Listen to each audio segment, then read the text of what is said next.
Hi friends, ಎಲ್ಲ ಉದ್ಯೋಗಾಕಾಂಕ್ಷಿಗಳಿಗೆ ನಮಸ್ಕಾರ. Welcome to Arvind Nayak KSP YouTube channel. Friends, ಈ ವಿಡಿಯೋದಲ್ಲಿ ತಮಗೆ ತಿಳಿಸ್ಲಿಕ್ಕೆ ಹೊರಟಿರೋ ಒಂದು ಖುಷಿ ವಿಚಾರ ಏನಪ್ಪ ಅಂದರೆ SSLC ITI ಹಾಗೂ ಡಿಪ್ಲೊಮಾ ಮೇಲೆ ರೈಲ್ವೆ ಇಲಾಖೆಯಲ್ಲಿ ಖಾಲಿ ಇರುವಂತಹ ಅಸಿಸ್ಟೆಂಟ್ ಲೋಕೋ ಪೈಲಟ್ ಅಂದರೆ ಸಹಾಯಕ ರೈಲು ಚಾಲಕ ಹುದ್ದೆಗಳ ನೇಮಕಾತಿಗಾಗಿ ಅರ್ಜಿಯನ್ನು ಆಹ್ವಾನಿಸಲಾಗಿದೆ. ಒಟ್ಟು 5,696 ಹುದ್ದೆಗಳನ್ನು ಭರ್ತಿ ಮಾಡಿಕೊಳ್ಳಲಾಗುತ್ತಿದೆ. ಈ ಹುದ್ದೆಗೆ ಅರ್ಜಿ ಸಲ್ಲಿಸಲಿಕ್ಕೆ ಸಂಬಂಧಪಟ್ಟಂತೆ ವಿದ್ಯಾರ್ಹತೆ ಏನಾಗಿರಬೇಕು ಹಾಗೂ ವಯೋಮಿತಿ ಮತ್ತು ಏಜ್ ಸಂಬಂಧಪಟ್ಟಂತೆ ಹಾಗೂ ಇತ್ಯಾದಿ ಸಂಪೂರ್ಣ ಮಾಹಿತಿಯನ್ನು ಈ ವಿಡಿಯೋದಲ್ಲಿ ತಿಳಿಸಿಕೊಡುತ್ತೇನೆ. ಓಕೆ ಸ್ನೇಹಿತರೆ, ಈ ವಿಡಿಯೋ ಸ್ಟಾರ್ಟ್ ಮಾಡೋಕ್ಕಿಂತ ಮುಂಚೆ ನಾನು ನಿಮ್ಮೊಂದಿಗೆ ಕೆಲವೊಂದು ವಿಷಯಗಳನ್ನು ಶೇರ್ ಮಾಡ್ಕೊಳ್ಬೇಕಂತ ಇಷ್ಟಪಡ್ತೇನೆ.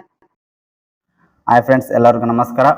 ಸೊ ಸ್ಪೆಷಲಿ ಇವತ್ತು ನನಗೆ ಖುಷಿ ವಿಚಾರ ಏನಪ್ಪ ಅಂದರೆ ನನ್ನ ಯೂಟ್ಯೂಬ್ ಚಾನಲ್ ಆಗಿರುವಂತಹ ಅರವಿಂದ್ ನಾಯಕ್ KSP ಯೂಟ್ಯೂಬ್ ಚಾನಲ್ನಲ್ಲಿ ಸಕ್ಸಸ್ಫುಲ್ ಆಗಿ 20,000 ಸಬ್ಸ್ಕ್ರೈಬರ್ಸ್ ಕಂಪ್ಲೀಟ್ ಆಗಿದ್ದಾರೆ. ಸೊ ತುಂಬ ಖುಷಿ ಆಗ್ತಾ ಇದೆ. ನಾನು ನೀಡುವಂತಹ ಕಂಟೆಂಟ್ ಹಾಗೂ ಮಾಹಿತಿಯಿಂದ ಸ್ವಲ್ಪ ಜನಕ್ಕಾದರೂ ಉಪಯೋಗ ಆಗ್ತಾ ಇದೆ ಅಂತೇಳಿ ನಾನು ಭಾವಿಸ್ತೇನೆ.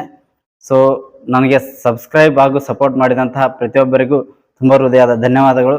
ಹಾಗೂ ಸ್ಟೇಟ್ ಗೌರ್ಮೆಂಟ್ ಹಾಗೂ ಸೆಂಟ್ರಲ್ ಗೌರ್ಮೆಂಟ್ ಜಾಬ್ ಹಾಗೂ ಕಾಂಪಿಟೇಟಿವ್ ಎಕ್ಸಾಮ್ ಇನ್ಫಾರ್ಮೇಷನ್ಗಾಗಿ ಇದೇ ರೀತಿಯಾಗಿ ನಮ್ಮ ಚಾನಲ್ ಸಬ್ಸ್ಕ್ರೈಬ್ ಮಾಡಿಕೊಂಡು ಸಪೋರ್ಟ್ ಮಾಡಿ ಅಂತೇಳಿ ಕೇಳ್ಕೊಳ್ತೇನೆ. ಸಪೋರ್ಟ್ ಮಾಡಿದಂತಹ ಪ್ರತಿಯೊಬ್ಬರಿಗೂ ಥ್ಯಾಂಕ್ ಯು ಸೋ ಮಚ್ ಸ್ನೇಹಿತರೆ. ನಂಬಿಕೆ ಇತ್ತು, ಕಂಟೆಂಟ್ ಇದ್ರೆ ನಮ್ಮ ಜನ ಖಂಡಿತ ಬೆಳೆಸ್ತಾರಂತ. ಓಕೆ ಸ್ನೇಹಿತರೆ, ಒನ್ಸ್ ಅಗೇನ್ ನನ್ನ ಚಾನಲ್ ಸಬ್ಸ್ಕ್ರೈಬ್ ಮಾಡಿಕೊಂಡು ಸಪೋರ್ಟ್ ಮಾಡ್ತಾ ಇರ್ತಕ್ಕಂಥ ಎಲ್ಲರಿಗೂ ಸಹ ಧನ್ಯವಾದಗಳನ್ನು ತಿಳಿಸ್ತಾ ಈ ವಿಡಿಯೋವನ್ನು ಸ್ಟಾರ್ಟ್ ಮಾಡ್ತಾ ಇದ್ದೀನಿ. ಸ್ನೇಹಿತರೆ ನೋಡಿ, ಮೊದಲನೇದಾಗಿ ಈ ಒಂದು ಸ್ಕ್ರೀನಲ್ಲಿ ಏನೋ ನೋಡ್ತಾ ಇದ್ರಲ್ಲ, ಈ ಒಂದು PDF ಅನ್ನು ಇಲಾಖೆಯು ಈ ಹುದ್ದೆಗಳ ನೇಮಕಾತಿಗೆ ಹೊರಡಿಸಿದಂಥ ಅಧಿಸೂಚನೆ ಒಂದು ನೋಟಿಫಿಕೇಶನ್ PDF ಆಗಿದೆ. ಸೊ ಇದರಲ್ಲಿ ಸಂಪೂರ್ಣವಾಗಿ ಇಂಗ್ಲಿಷ್ನಲ್ಲಿ ಕೊಡಲಾಗಿದೆ. ಸೊ ಈ ಹುದ್ದೆಯ ನೇಮಕಾತಿಗೆ ಸಂಬಂಧಪಟ್ಟಂತೆ ಸಂಪೂರ್ಣವಾಗಿ ಸಂಕ್ಷಿಪ್ತವಾಗಿ ಕನ್ನಡದಲ್ಲಿ ನಾನು ನಿಮಗೆ ತಿಳಿಸ್ತಾ ಹೋಗ್ತೇನೆ. ವಿಡಿಯೋ ಸ್ಕಿಪ್ ಮಾಡದೆ ಪೂರ್ತಿ ನೋಡಿ. ಓಕೆ ಸ್ನೇಹಿತರೆ, ಮೊದಲನೇದಾಗಿ ನೋಡುವುದಾದ್ರೆ ಈ ಹುದ್ದೆಯನ್ನು ನೇಮಕಾತಿ ಮಾಡಿಕೊಳ್ಳಲಾಗುತ್ತಿರುವ ಇಲಾಖೆಯ ಹೆಸರು ಅಂತೇಳಿ ನೋಡುವುದಾದ್ರೆ RRB ಅಂದ್ರೆ ರೈಲ್ವೆ ರಿಕ್ರೂಟ್ಮೆಂಟ್ ಬೋರ್ಡ್, ರೈಲ್ವೆ ನೇಮಕಾತಿ ಮಂಡಳಿ ಅಂತೇಳಿ. ಒಟ್ಟು ಹುದ್ದೆಗಳ ಹೆಸರು ಅಂತೇಳಿ ನೋಡುವುದಾದ್ರೆ ಅಸಿಸ್ಟೆಂಟ್ ಲೋಕೋ ಪೈಲಟ್, ಸಹಾಯಕ ರೈಲು ಚಾಲಕ ಹುದ್ದೆಗಳಾಗಿರುತ್ತವೆ. ಒಟ್ಟು ಎಷ್ಟು ಹುದ್ದೆಗಳು ಅಂತೇಳಿ ನೋಡೋದಾದ್ರೆ 5,696 ಹುದ್ದೆಗಳನ್ನ ಕಾಲ್ಫಾತ್ ಮಾಡಲಾಗಿದೆ. ಅರ್ಜಿ ಸಲ್ಲಿಸುವ ವಿಧಾನ ಹೇಗೆ ಅಂತೇಳಿ ನೋಡೋದಾದ್ರೆ ಆನ್ಲೈನ್ ಮುಖಾಂತರ ಅರ್ಜಿ ಸಲ್ಲಿಸಬೇಕು. ಈ ಒಂದು ಅರ್ಜಿ ಸಲ್ಲಿಸಲೇಬೇಕಾದಂತ ವೆಬ್ಸೈಟ್ ಹಾಗೂ ಲಿಂಕ್ ಅನ್ನ ಮುಂದೆ ತಿಳಿಸಿಕೊಡುತ್ತೇನೆ.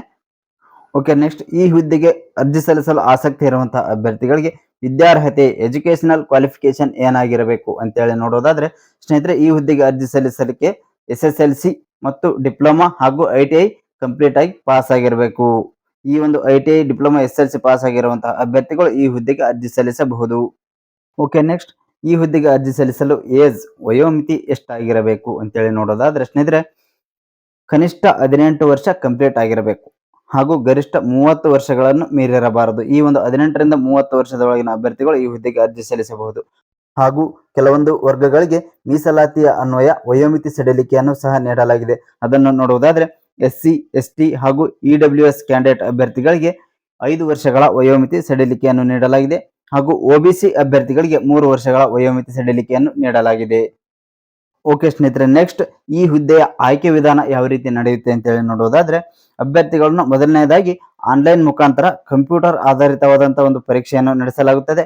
ಆ ನಂತರ ಇಂಟರ್ವ್ಯೂ ಸಂದರ್ಶನವನ್ನು ನಡೆಸುವ ಮೂಲಕ ಈ ಹುದ್ದೆಗೆ ಆಯ್ಕೆ ಮಾಡಿಕೊಳ್ಳಲಾಗುತ್ತದೆ. ಓಕೆ ಸ್ನೇಹಿತರೆ, ಹಾಗಾದ್ರೆ ಅಂತಿಮವಾಗಿ ಈ ಹುದ್ದೆಗೆ ಆಯ್ಕೆಯಾದಂತಹ ಅಭ್ಯರ್ಥಿಗಳಿಗೆ ಮಾಸಿಕ ವೇತನವನ್ನು ಎಷ್ಟು ನೀಡಲಾಗುತ್ತದೆ ಅಂತೇಳಿ ನೋಡುವುದಾದ್ರೆ ಮಾಸಿಕವಾಗಿ 19,000 ರೂಪಾಯಿಯಿಂದ 30,000 ರೂಪಾಯಿವರೆಗಿನ ಬೇಸಿಕ್ ಸ್ಯಾಲರಿಯನ್ನು ನೀಡಲಾಗುತ್ತದೆ. ಹಾಗೂ ಅದಕ್ಕೆ ಇತರ ಭತ್ಯೆಗಳನ್ನು ಸಹ ಸೇರಿಸಿ ಮಾಸಿಕ ವೇತನವನ್ನು ನೀಡಲಾಗುತ್ತದೆ.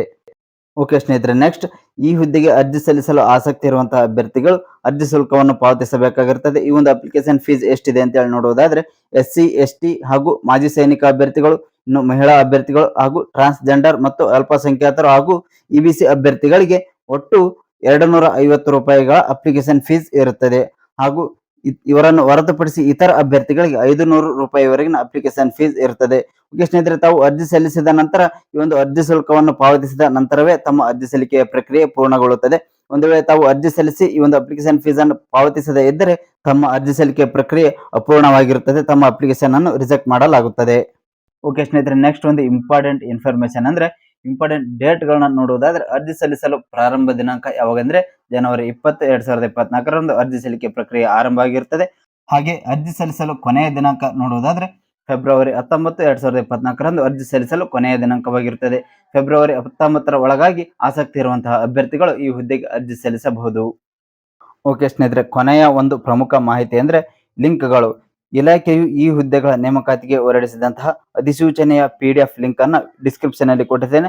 ಆ ಲಿಂಕ್ ಕ್ಲಿಕ್ ಮಾಡುವ ಮೂಲಕ ನೋಟಿಫಿಕೇಶನ್ ಅನ್ನು ಸಂಪೂರ್ಣವಾಗಿ ಓದಿಕೊಂಡು ನಂತರ ಇಲಾಖೆಯ ವೆಬ್ಸೈಟ್ ಆಗಿರುವಂತಹ www.indianrailway.gov.in ವೆಬ್ಸೈಟ್ಗೆ ಭೇಟಿ ನೀಡುವ ಮೂಲಕ ಈ ಹುದ್ದೆಗೆ ಅರ್ಜಿ ಸಲ್ಲಿಸಬಹುದು. ಓಕೆ ಸ್ನೇಹಿತರೆ, ಇಷ್ಟೊತ್ತು ನಾನು ನೀಡಿದ ಮಾಹಿತಿ ತಮಗೆ ಇಷ್ಟವಾಗಿದೆ ಅಂತೇಳಿ ಭಾವಿಸ್ತೇನೆ. ಮಾಹಿತಿ ಇಷ್ಟವಾದರೆ ತಪ್ಪದೆ ವಿಡಿಯೋಗೆ ಒಂದು ಲೈಕ್ ಕೊಡಿ ಹಾಗೂ ನಿಮ್ಮ ಸ್ನೇಹಿತರಿಗೂ ಕೂಡ ಶೇರ್ ಮಾಡಿ. ಇದೇ ರೀತಿಯಾದಂತಹ ಜಾಬ್ ಇನ್ಫಾರ್ಮೇಶನ್ ವಿಡಿಯೋಗಳಿಗಾಗಿ ನಮ್ಮ ಚಾನಲ್ ಸಬ್ಸ್ಕ್ರೈಬ್ ಮಾಡಿಕೊಂಡು ಬೆಲ್ ಐಕಾನ್ ಬಟನ್ ಒತ್ತಿ ಅಂತ ಹೇಳ್ತಾ ಈ ವಿಡಿಯೋವನ್ನು ಇಲ್ಲಿಗೆ ಮುಗಿಸ್ತಾ ಇದ್ದೀನಿ. ಧನ್ಯವಾದಗಳು.